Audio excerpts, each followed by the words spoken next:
So, you bought 3 watches this month, your spouse is suspicious, and your bank account is crying. You're currently browsing forums for vintage divers at 2 a.m. I'm clever. Congratulations, you're not just a guy with the watch, you're a collector.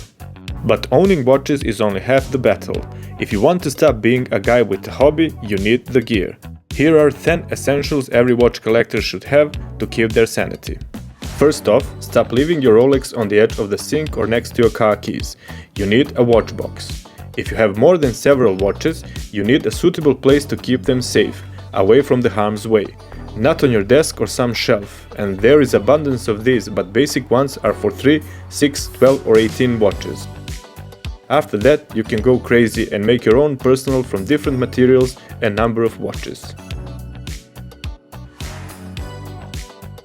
Table watch holder is a good place to keep that one watch overnight that you're currently wearing, in right position, on the right place, and it ensures you won't walk out the door in the morning feeling naked and filled with regret because you forgot your favorite timepiece on the nightstand.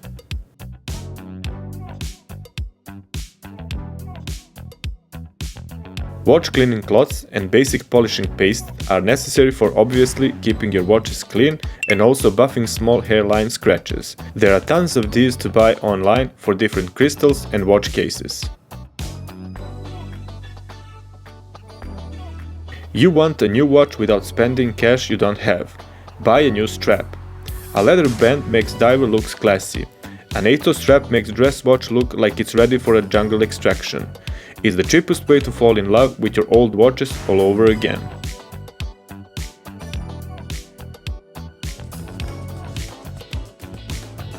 You can't change those straps with a butter knife and a prayer, so you'll need a basic tools for changing your bracelets or straps and a tool for shortening bracelets, which is relatively easy.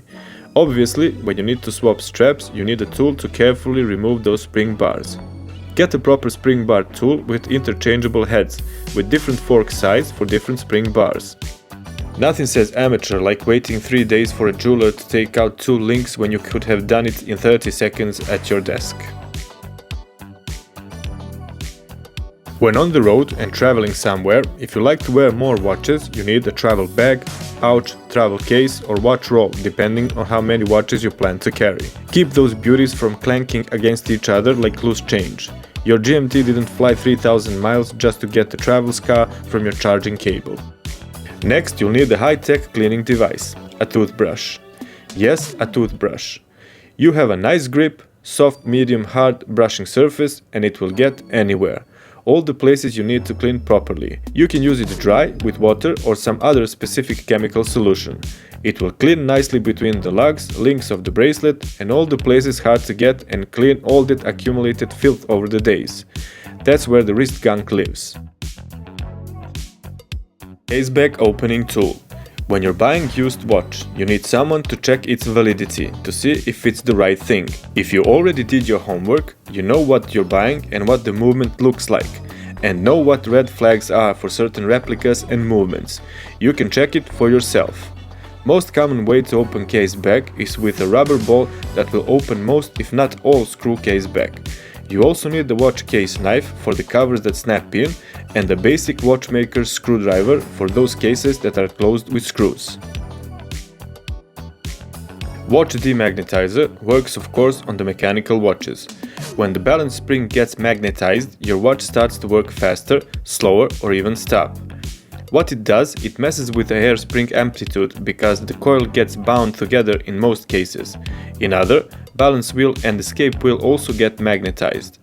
Electronic devices, magnets in them create a magnetic field that can magnetize your watch. So you need to run watch through a demagnetizer so it would start working normally again. Demagnetizer is a very cheap device and you can find one on eBay.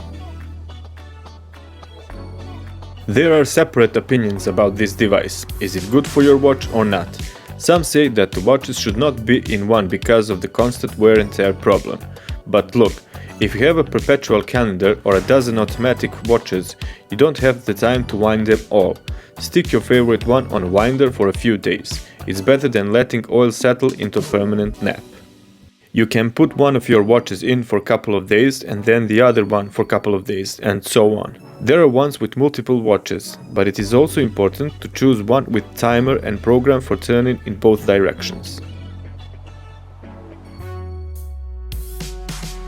For those situations when you have some deeper, more serious scratches on your watch case, crystal or stainless steel bracelet, but you don't want to hire a professional watchmaker, you can polish it yourself.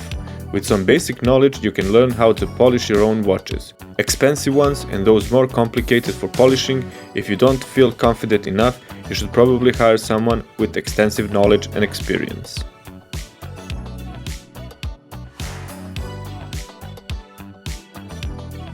To check the accuracy of your watch, you can use a timegrapher. It will tell you everything you need to know about your watch accuracy: beats per hour, beat error, and movement amplitude.